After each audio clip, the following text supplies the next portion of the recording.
My mother stopped breathing the moment I walked into the courtroom. Her hand flew to her mouth like she'd just seen a ghost. For a second, the entire room went silent. The kind of silence that only happens when something unexpected walks through the door. My father gripped the wooden bench in front of him so tightly his knuckles turned white. I hadn't seen either of them in 12 years. The sound of my shoes echoed across the polished floor as I stepped forward, navy dress shoes, shining under the courtroom lights. But it wasn't the sound that shocked them. It was the uniform. The white navy dress uniform. The ribbons across my chest. The gold bars on my collar. Before I said a single word, the uniform had already told them the truth. My brother Tyler sat at the defense table. The moment he looked up and saw me, his shoulders dropped like all the air had left his lungs. For a long moment, nobody moved. Because the daughter my parents believed had quit the Navy 12 years ago, had just walked into a military courtroom wearing 12 years of proof. I never quit, not once, and the lie that stole 12 years of my life was about to fall apart in front of everyone.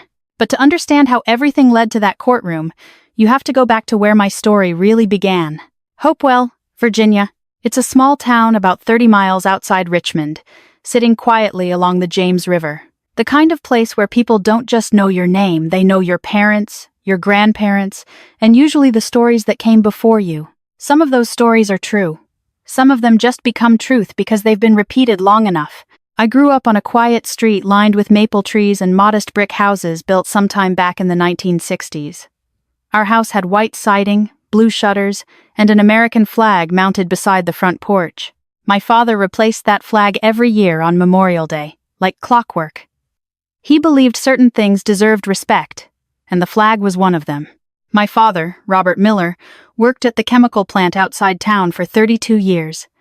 Every weekday morning he woke up at 5 a.m., poured coffee into a metal thermos, and drove the same 10-minute route to work he'd been driving since before I was born. My mother, Deborah, ran the house with the kind of quiet discipline you don't notice until you're older. Dinner was always at 6 p.m. sharp. Sunday meant church at 9:30, no exceptions. And if you grew up in our house, you understood that responsibility wasn't something you talked about, it was something you lived. My older brother Tyler fit perfectly into that world. He was 3 years older than me, tall, confident, and the starting quarterback for Hopewell High. People in town liked Tyler immediately. Coaches praised him. Teachers trusted him. Neighbors would stop my parents at the grocery store just to tell them what a good kid he was. My parents were proud of him. Everyone was. I was different. Not shy exactly. Just quieter. While Tyler spent Friday nights under stadium lights, I was usually up early the next morning running along the river road before sunrise. Something about discipline always felt natural to me. I liked knowing what came next. I liked earning things the hard way. Looking back now, I think my father saw a little of himself in that. Hopewell was the kind of town where life moved slowly but expectations were clear. Most people grew up there, worked there, and raised their families within a few square miles of where they were born. But even when I was young, I felt something else pulling at me. Not away from my family, just beyond the town limits. I didn't know exactly what that meant yet. I just knew that somewhere out there, beyond the quiet streets of Hopewell and the slow curve of the James River, there was a bigger world waiting to see what I was capable of. That feeling stayed with me through most of high school. Hopewell was a good town, but it was also a predictable one. Most people graduated, found work somewhere nearby, maybe the plant, maybe construction, maybe one of the small businesses along Main Street, and settled into the same rhythm their parents had lived. There's nothing wrong with that kind of life. But by the time I turned 18, I knew it wasn't the one meant for me. The night I told my parents, we were sitting at the kitchen table like we always did. My mother had just set down a pitcher of sweet tea, and my father was halfway through his dinner. The ceiling fan hummed softly above us, pushing around the warm Virginia air. "I'm joining the Navy," I said. The words hung there for a second. My mother froze with the pitcher still in her hand. Tyler leaned back in his chair across the table, one eyebrow raised like he was waiting to see if I was joking. "The Navy?" my mother finally said. "Yes, ma'am." My father didn't react right away. He leaned back in his chair and studied me the way he always did when something important was being said. "Why?" he asked. Not angry, just direct. "Because I want to serve," I told him, "and I want to see what I'm capable of." Tyler chuckled a little under his breath. "You sure about that?" he said. Boot camp's not exactly summer camp. I know, I replied. My father watched me a moment longer, then nodded slowly. Well, he said, setting down his fork, if you're going to do it, you finish what you start. That sentence stayed with me longer than he probably realized. A few months later, I left Hopewell before sunrise and drove north nearly 800 miles to Great Lakes, Illinois, where the Navy runs its basic training. Boot camp was exactly what people say it is. Cold mornings, early wake-ups, endless drills. The wind coming off Lake Michigan could cut right through your uniform during those early weeks, especially before the sun came up. But strangely enough, it felt right to me. Every day had a purpose. Every mistake had a lesson. Every mile you ran and every order you followed brought you a little closer to earning the uniform. I wrote letters home every week. My mother wrote back with long updates about church events and neighbors. My father's letters were shorter, but they meant just as much. Proud of you, he wrote once. Tyler even sent a postcard joking about Navy haircuts. For a while, everything felt normal, like the distance between Hopewell and the Great Lakes was just another chapter in the same family story. I didn't know yet that something much bigger had already started to change. For the first few months, everything stayed exactly the way I expected it to. Training was hard, but it made sense to me. The days started before sunrise. The sound of boots on pavement echoed across the base while Lake Michigan wind cut through the early morning air. Some recruits struggled with the structure. Some hated the discipline. But for me, the rhythm felt right. Wake up, work hard, improve, repeat. I wrote home almost every week. My mother's letters were always the longest. She told me about church picnics, neighbors moving away, and the small things happening back in Hopewell. My father's letters were shorter but steady. Keep your head down and finish strong, he wrote once. Tyler even mailed a postcard making fun of Navy haircuts. For a while, it felt like the distance between Illinois and Virginia was nothing more than 800 miles of highway. Then one day, the letters stopped. At first, I didn't think much about it. Mail gets delayed. People get busy. A week passed, then two. By the third week, I started checking the mail call board a little more carefully. Still nothing. So the next time we were allowed phone access, I called home. No answer. I tried again the following week. Still nothing. The third time I called, my mother finally picked up. Mom? I said. Hey, it's me. Her voice sounded different. Quiet. Careful. Yes, she said. You okay? I asked. There was a long pause on the line. Then she said something that didn't make sense. We heard you left the Navy. For a second, I thought I misunderstood her. I'm sorry. What? Tyler said you quit, she replied softly. The words landed like someone had pulled the ground out from under me. I didn't quit, I said quickly. Mom, I'm still here. I'm halfway through training. Another pause. He said you called him, she said. He said you couldn't handle it. That's not true, I told her. Mom, please listen to me. I didn't quit. But something had already shifted in her mind. Well, she said quietly, your father is very disappointed. The call ended not long after that. I stood there in the hallway outside the barracks holding the phone, staring at the gray cinder block wall. I kept thinking the same thing over and over. This is just a misunderstanding. Families talk things out. Someone explains. Everything goes back to normal.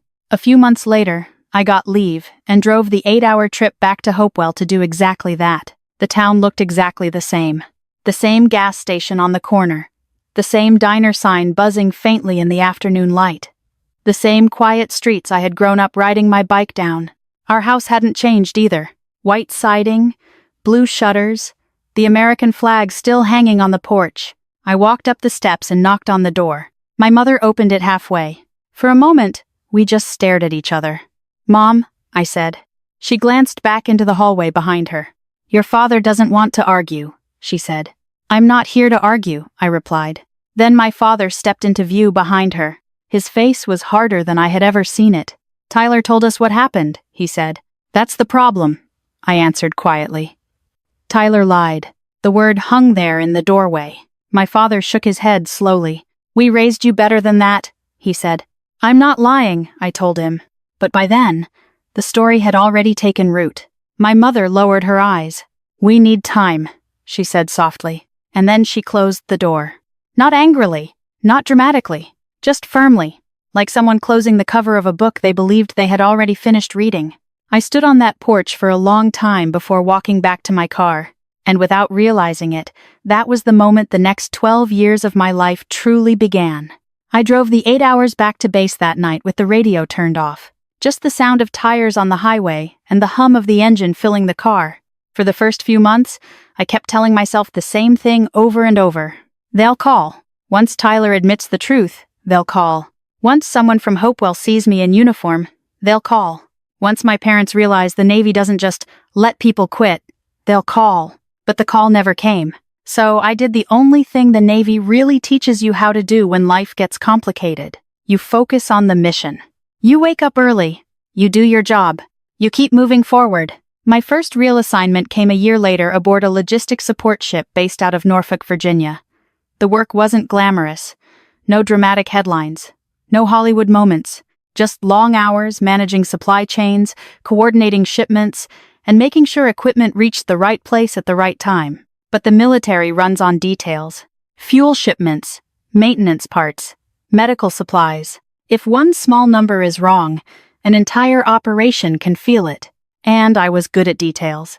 I wasn't the loudest officer in the room, but I was steady, calm when things got messy, reliable when something had to be done right the first time. One of my commanders said something about me during a briefing once. Miller doesn't panic. I took that as a compliment, because panic never solved a problem. Consistency did. Still, every December, the quiet ache came back. Christmas had always meant something in our house growing up. My mother baking pies in the kitchen. My father hanging lights on the porch railing even when the weather dropped below 30 degrees. Tyler and I arguing about which Christmas movie we were watching first. So that first December after the door closed, I sent a card. Just a simple one. Love you. Thinking of you. No response. The next year, I sent another. Still nothing. The third year, the envelope came back stamped, "Return to sender." That one hurt more than silence. But I kept sending them anyway. Something inside me refused to close the door completely, even if they had already locked it. About 5 years into my career, something else happened. Something good. I met Matthew Carter. Matthew was a Navy helicopter pilot who had been flying for nearly a decade when we crossed paths during a joint logistics operation in Norfolk. He had the kind of calm presence you notice right away. Not loud, just steady. The first real conversation we had happened in the base cafeteria. I was staring at a cup of coffee, like it had personally offended me. Matthew sat down across from me and said, "You look like someone just canceled Christmas." I laughed, despite myself. "Just a long week," I said. That was how it started. Matthew never pushed me to talk about my family. He simply accepted the pieces of my life I was willing to share. We had quiet dinners, walks along the harbor, conversations about deployments and duty schedules that most civilians would never understand. 3 years later, we got married in a small chapel near the base. Nothing fancy. A few close friends. A handful of fellow officers. I mailed an invitation to Hopewell, just in case. No one came, but the ceremony still felt right. 2 years after that, our daughter Emma was born. Holding her for the first time changed something inside me. Suddenly, the world felt bigger and more fragile all at once. Emma had Matthew's eyes and my stubbornness. She also had grandparents she had never met. I sent another letter to Hopewell with a photograph of her wrapped in a yellow blanket. "You have a granddaughter," I wrote. Weeks passed. Then, months. No response. Eventually, life kept moving forward. Deployments came and went. Emma grew. My responsibilities in the Navy increased. And year by year, the distance between Hopewell and my life grew larger than 8 hours of highway. It became 12 years of silence. 12 years is a long time to live with silence. But the Navy has a way of filling empty spaces with purpose. While Hopewell stayed quiet in the background of my life, the world around me kept moving forward. Deployments came and went. New assignments arrived before the old ones had fully settled. Every year brought another test, another chance to prove that I belonged exactly where I was. By my 7th year in the service, I had moved fully into logistics command operations. Most people outside the military never think about logistics. They picture ships, aircraft, and soldiers. But none of those things move without the quiet machinery behind them, fuel schedules, equipment inventories, supply routes that stretch thousands of miles. If one shipment is delayed, an entire mission can feel it. And I had developed a reputation for keeping those pieces moving. One of my commanding officers once said during a planning meeting, "If Miller signs off on it, the numbers are right." That kind of trust doesn't come quickly in the Navy. It's earned over years, late nights, difficult decisions, and moments when mistakes could cost more than just paperwork. There were storms at sea during supply transfers, emergency schedule changes in the middle of the night, entire operations that had to be reorganized in a matter of hours. And through all of it, I stayed steady. Maybe that discipline came from my father without me realizing it. He had spent 3 decades working the same demanding job without complaining. Somewhere along the way, I must have learned that quiet persistence mattered more than recognition. By my 10th year, that persistence led to something I never expected when I first left Hopewell. Promotion. The ceremony took place on a warm spring morning at Naval Station Norfolk. The sky was clear, the kind of blue that only shows up after a few days of coastal wind pushing the clouds away. A small group gathered near the command building officers, friends, and a few family members of other sailors. Matthew stood beside me in his dress uniform. Emma, now 6 years old, sat in the front row swinging her legs back and forth, trying very hard to sit still like the other adults. When the time came, my commanding officer stepped forward and called my name. The promotion insignia gold oak leaves were pinned carefully onto my collar. Lieutenant Commander. The medal felt heavier than I expected.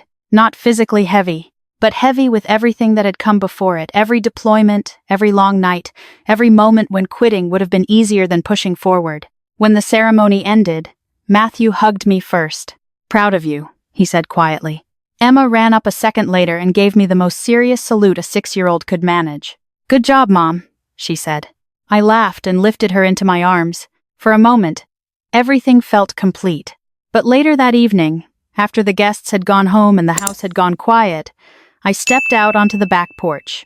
The air smelled faintly of salt from the Chesapeake Bay, and for just a moment, I imagined a different audience sitting in those chairs that morning.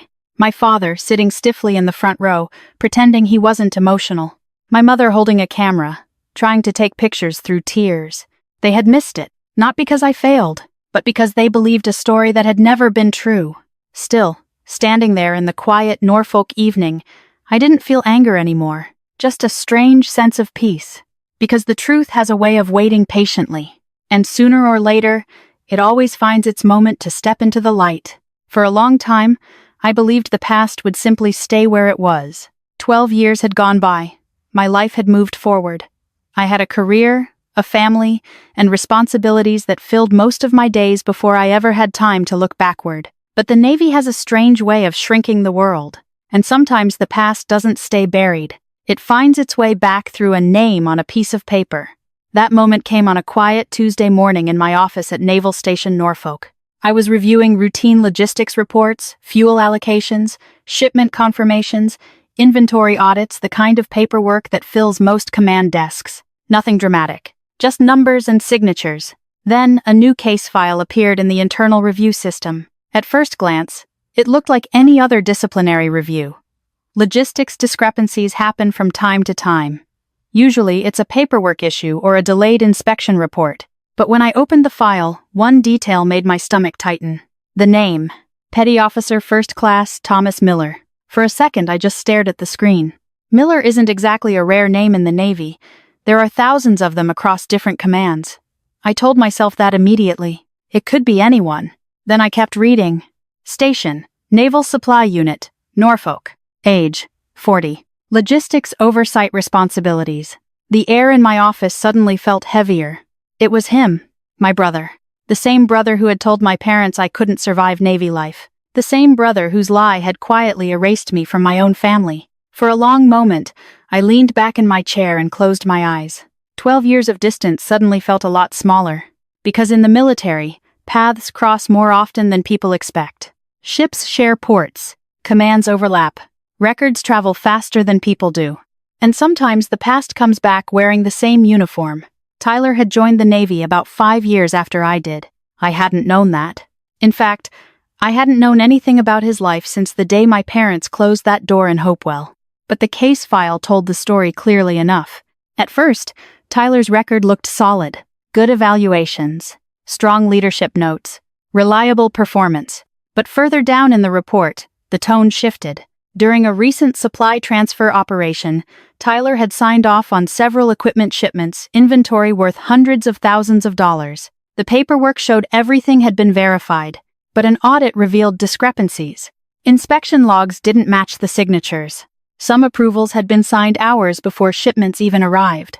In other words, Tyler had approved documentation without performing the required verification. To someone outside the military, that might sound like simple carelessness. Inside the Navy, it's a serious breach of accountability. Logistics mistakes can ripple outward into real operational risk. The investigation had already moved past the early review stage. A court-martial hearing was being scheduled. I sat there staring at the screen for a long time, not angry, just quiet. Life has a strange sense of timing. The same Navy my brother once claimed I couldn't handle was now placing his future on the line. Later that afternoon, my commanding officer, Commander Harris, called me into his office. He had the calm voice of someone who had spent decades managing complicated problems. "You've seen the Miller case file," he said. "Yes, sir." He studied my face for a moment. "You two related?" "Yes, sir." He nodded slowly. "Thought so." Then he folded his hands on the desk. "The Oversight Review Panel needs someone with logistics command experience," he said. "Your name came up first." For a moment, neither of us spoke. He knew exactly what he was asking, and exactly what it meant. "We can assign someone else," he added quietly. I thought about that. Part of me wanted to walk away. After all, this wasn't just another case. This was my brother. But another part of me, the part shaped by 12 years of Navy discipline, understood something else. Duty doesn't disappear when things get personal. "I can handle it," I said. Commander Harris nodded once. "All right." Then he added one more thing before I left the office. "Your parents will probably attend the hearing." That sentence landed heavier than anything else that day. Because after 12 years of silence, the truth was finally bringing all of us back into the same room. The week leading up to the hearing passed slower than most. Not because the Navy slowed down, work continued exactly the way it always does, but because my mind kept circling back to one thought. After 12 years, I was going to see my parents again. Not in Hopewell, not around a dinner table, but in a military courtroom. At home, life continued in its normal rhythm. Emma had just turned 8, and most evenings were filled with homework, dinner, and the usual negotiations about bedtime. Matthew noticed something was weighing on me, though. One night we sat together on the back porch with 2 cups of coffee. "You're thinking about the case," he said. "Yes." "Your brother?" "Yes." He leaned back in his chair and watched the lights of Norfolk blinking in the distance. "Have you talked to him?" "No." "You planning to?" I shook my head. "There's nothing to say yet." Matthew nodded slowly, then said something simple. "Sometimes people carry lies longer than they ever meant to." I thought about that for a long time after he went inside. Because lies have a strange way of growing roots. The longer they live, the harder they become to pull out. The morning of the hearing arrived quietly. I woke up before sunrise, the same way I had for most of my Navy career. The house was still dark as I stood in front of the mirror in our bedroom, carefully buttoning my dress whites. The uniform felt heavier that morning, not because of the fabric, because of the history behind it. 12 years of service, deployments, promotions, proof of a life my parents had never seen. Emma wandered into the room, rubbing her eyes. "Mom?" "Morning, kiddo." She looked up at the uniform and smiled. "You look important." I laughed softly. "Just doing my job." Matthew appeared in the doorway a moment later. "You ready?" he asked. I took a slow breath, as I'll ever be. The military courtroom on base isn't large, nothing like the dramatic courtrooms people see on television. Just polished wooden benches, a raised platform for the judge, and the American flag standing quietly in the corner. When I stepped through the doors that morning, I didn't immediately look toward the audience. Old habit. Focus on the task first. I walked to the front of the room, the sound of my Navy dress shoes echoing softly across the floor. Then I turned. And there they were, my parents, sitting in the second row behind the defense table. My father's hair was almost completely gray now. My mother looked smaller somehow, like the years had quietly taken pieces of her energy. At first, neither of them noticed me. Their attention was fixed on Tyler sitting at the defense table. My brother looked tired. Older. The confident golden son from Hopewell had been replaced by someone carrying the weight of a serious mistake. Then the bailiff called the room to order. People shifted in their seats. And that's when my mother looked up. Our eyes met. Her hand flew to her mouth instantly.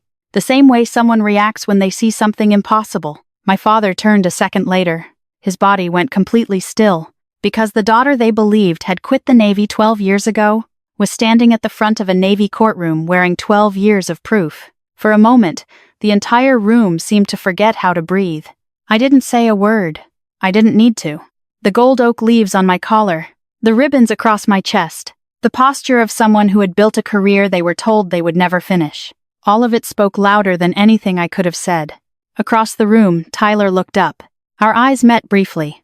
His shoulders dropped. And in that quiet moment before the hearing even began, the truth had already started to unravel the story that had separated our family for 12 long years. The hearing itself moved forward the way military proceedings usually do, calm, structured, and precise. No shouting. No dramatic speeches. Just facts. The prosecutor began outlining the charges against Tyler in a steady voice. Logistics documentation approved without verification. Inspection reports signed before inventory checks were completed. Equipment shipments cleared without proper confirmation. To someone outside the Navy, it might have sounded like paperwork. Inside the military, it was something else entirely. Accountability. In the Navy, every signature means something. When you sign a document, you're telling the system and everyone depending on it that the job was done correctly. If that signature is wrong, the consequences can ripple far beyond a single office. Witnesses stepped forward one by one. A logistics officer explained how the inspection logs didn't match the approval signatures. An audit investigator described how discrepancies appeared in multiple shipments over a 6-month period. Each piece of testimony was quiet, measured, but together, they formed a story that was impossible to ignore. While the hearing continued, I could feel my parents looking toward me again and again from their seats. That strange awareness you get when someone is studying you closely. I finally glanced back once. My mother was staring at my uniform like she was trying to solve a puzzle she had carried in her mind for 12 years. My father's jaw was tight, his eyes moving slowly from the insignia on my collar to the ribbons across my chest. They were doing the math. People who quit the Navy don't sit at the oversight table 12 years later wearing the rank of lieutenant commander. Eventually, the judge called a short recess. Chairs shifted across the room as people stood to stretch their legs. I stayed seated for a moment, organizing the documents in front of me, giving myself a second to breathe. When I finally stepped into the hallway, my parents were already standing there, only a few feet away. For a moment, none of us spoke. Up close, the years were even more visible. My father's shoulders had rounded slightly. My mother's hands trembled as she held her purse. Then she said my name, Samantha. It sounded less like a greeting and more like disbelief. Yes, Mom. Her voice shook. You're still in the Navy? Yes, ma'am. My father's eyes moved slowly across the uniform again. What rank is that? He asked quietly. Lieutenant Commander. He absorbed that information without speaking. Behind them, I noticed Tyler leaning against the hallway wall, watching the conversation unfold. There was no anger in his expression anymore, just resignation. My mother sat down heavily on one of the benches. 12 years, she whispered. There wasn't really a reply to that. Finally, my father spoke again. You never quit, he said. No, sir. He closed his eyes briefly. For a man who had spent his entire life believing in discipline and accountability, that realization must have landed harder than anything said in that courtroom. You told us he was lying, he murmured. I did. My mother wiped her eyes. Tyler said you couldn't handle training, she said quietly. He said you were embarrassed. I finished, I said calmly. My father nodded slowly. Yes, he said. I can see that. Behind them, Tyler pushed himself off the wall and stepped forward. For a long moment, none of us spoke. Then my father turned toward him. Why? He asked. Tyler rubbed the back of his neck, the same nervous habit he had when we were kids. I didn't think it would go this far, he said quietly. My mother frowned. What do you mean? Tyler exhaled slowly. When Samantha left for boot camp, he said, you two started talking about her all the time. My father blinked. We were proud of her. I know, Tyler replied. That was the problem. The hallway fell silent. Tyler looked down at the floor. Everyone in town kept asking about her, he continued. how she was doing, what she was accomplishing. He took a breath before finishing the sentence. And nobody was asking about me anymore. The honesty of it landed harder than any accusation. Years of silence suddenly made a terrible kind of sense. Tyler finally looked up at me. "I told them you quit," he said quietly. My mother's voice trembled. "You said she couldn't finish." Tyler nodded once. "Yeah." My father's jaw tightened. "Why would you say that?" Tyler stared at the floor. "Because it was easier than telling them she was doing better than I was." And just like that, the lie that had taken 12 years of our lives finally collapsed in the middle of a quiet Navy hallway. After that conversation in the hallway, the rest of the hearing almost felt quieter. Not easier, just clearer. When everyone returned to the courtroom, the same wooden benches and polished floor were still there. The American flag still stood in the corner. The judge resumed his seat, and the formal rhythm of the Navy's legal system continued exactly as it always does. But something had changed. The story my parents had believed for 12 years had already fallen apart. Now, all that remained was the official outcome of Tyler's case. The prosecutor summarized the findings one last time. Documentation signed without proper inspection. Verification procedures skipped during equipment transfers. Inventory approvals made before shipments had even been checked. None of it involved theft. None of it involved sabotage. But in the Navy, negligence carries weight of its own. When operations depend on accurate records, even a single careless signature can create risk far beyond the office where it happened. Tyler's defense counsel stood and confirmed what everyone in the room already understood. Tyler would not contest the findings. He accepted responsibility. That mattered. In the military, accountability still means something. When someone admits their mistake rather than hiding behind excuses, it doesn't erase the damage, but it does change how the system responds. The judge reviewed the documents in front of him for several quiet minutes. Then he spoke. The ruling was calm and direct. Tyler had violated Navy protocol by approving logistics documentation without proper verification. His actions created operational risk even though no equipment had ultimately been lost. The consequences were serious but not catastrophic. Tyler would be demoted in rank, administratively discharged from the Navy, and would lose certain service benefits. No prison sentence. Just the end of a career that had taken years to build. The gavel tapped lightly against the wood, and with that single sound, my brother's time in the Navy was finished. Tyler nodded once when the decision was read. He didn't argue.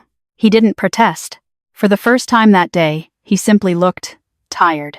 When the courtroom began to empty, the four of us stepped into the hallway together again. My father studied Tyler for a long moment. "Are you all right?" he asked. Tyler gave a small, worn-out smile. "I'll survive." There was something honest in his voice now. The confident golden son from Hopewell had been stripped down to something simpler, just a man facing the consequences of his choices. My mother reached over and touched his arm gently. "We'll figure things out," she said. Tyler nodded. Then he looked at me. "I didn't expect you to be sitting in that room," he said. "I didn't expect to see you there either," I replied. A faint smile crossed his face. "Guess life has a sense of humor." Maybe it does. Or maybe it has a sense of balance. Because the same Navy my brother once claimed I couldn't survive had just revealed the truth that our family had spent 12 years avoiding. And for the first time since the door closed in Hopewell, we were all standing in the same place again. We stood outside the courthouse for a while after the hearing ended. The four of us gathered on the concrete walkway like strangers who used to know each other very well. The air felt warmer than the day before. A soft breeze moved through the trees lining the base road, carrying the distant hum of traffic somewhere beyond the gates. For 12 years, my parents and I had lived separate lives. Different cities, different routines, different versions of the same family story. Now, suddenly, we were standing only a few feet apart again. My mother was the first to speak. Her voice sounded smaller than I remembered. "Could we visit sometime?" she asked. The question caught me off guard. "Visit?" She nodded slowly. "We'd like to meet Emma." Hearing my daughter's name in her voice felt strange, like she was testing the word for the first time. My father cleared his throat beside her. "If that's all right with you," he added. For a moment, I thought about Emma riding her bike in our driveway back in Norfolk. Her curiosity, the way she asks questions about everything. Children don't carry old arguments the way adults do. They start fresh. "She'd like that," I said. My mother exhaled softly, as if she had been holding that breath for years. Thank you, she whispered. 2 weeks later, my parents made the drive from Hopewell to Norfolk, about 90 miles down Interstate 64. It was a clear Saturday afternoon when their car pulled into our driveway. Matthew was outside near the grill preparing hamburgers. Emma was riding her bike in wide circles across the driveway, her sneakers scraping lightly against the pavement when she stopped. She noticed the car first. "Mom," she called. "Are those the grandparents?" I nodded. "Yes." Emma studied the car thoughtfully for about 2 seconds. "Okay," she said, and rode closer. My parents stepped out slowly. For a moment, they simply stood there watching her. My mother's eyes filled with tears almost immediately. "She looks like you," she said quietly. Emma parked her bike, walked over, and looked up at my father with the direct confidence only children seem to have. "Hi," she said. "Hello there," he replied awkwardly. Emma tilted her head. "Are you my grandpa?" He nodded. "Yes." Emma smiled like the question had been successfully solved. "Okay." Then she reached out and took his hand. That small gesture broke something open in the space between us. Matthew walked over carrying a plate of burgers. "Welcome to the family," he said warmly. We sat together around the patio table while the late afternoon sun settled across the backyard. The conversation started slowly. Weather, Emma's school, life back in Hopewell. But little by little, the tension softened. Before my parents left that evening, my father walked back to his car and returned with a small cardboard box. He handed it to me quietly. Inside were a dozen envelopes, Christmas cards, every single one I had mailed over those 12 years. Unopened. I couldn't throw them away, he said. I looked down at the stack of envelopes and felt something shift in my chest. 12 years had passed. Nothing could return the birthdays, holidays, or quiet moments we had lost. But maybe the door that closed in Hopewell hadn't been locked forever. Maybe it had simply been waiting for someone to open it again. Over the next few months, life settled into something quieter. Not perfect, not magically repaired, but quieter. My parents began visiting about once a month. The drive from Hopewell to Norfolk, about 90 miles, became a small routine. Neither of us talked about much, but all of us appreciated. My mother still brought casseroles the way she always had. My father helped Matthew fix a loose fence in the backyard one afternoon like he'd been part of the house all along. We didn't rush the difficult conversations. Sometimes healing works better when it moves slowly. One evening, my father and I sat together on the porch while Emma rode her bike up and down the driveway. "She's got your determination," he said. "I hope so," I replied. He nodded quietly, then after a moment added something that had probably taken him 12 years to say. "I was wrong." The words were simple, but they carried a lot of weight. "I should have asked questions," he said. "Yes," I answered gently. "You should have." But there wasn't anger in my voice anymore. Anger is heavy, and I had carried enough of it for 12 years. A few months later, the Navy promoted me again. This time, when I stood in uniform during the ceremony, the room looked different than it had years before. Matthew was there. Emma was in the front row swinging her legs, and sitting beside them were my parents. When the ceremony ended, my father shook my hand. "I'm proud of you," he said. The same words he had written in those early letters long ago, and this time, we both knew they were finally being said out loud. Sometimes a lie can close a door for years, but the truth, if people are brave enough to face it, can still open it again. This story reminds us that families are not only damaged by lies, but by the silence, pride, and assumptions that allow those lies to survive. One unanswered question can cost years. One act of humility can begin to repair them. Real character is revealed over time through discipline, steady conduct, and the refusal to quit when no one is watching. For those of us who have lived long enough to know how complicated family can be, the lesson is simple. Ask one more question. Listen a little longer, and do not let pride make permanent what truth could still heal. Sometimes reconciliation begins with courage, not certainty.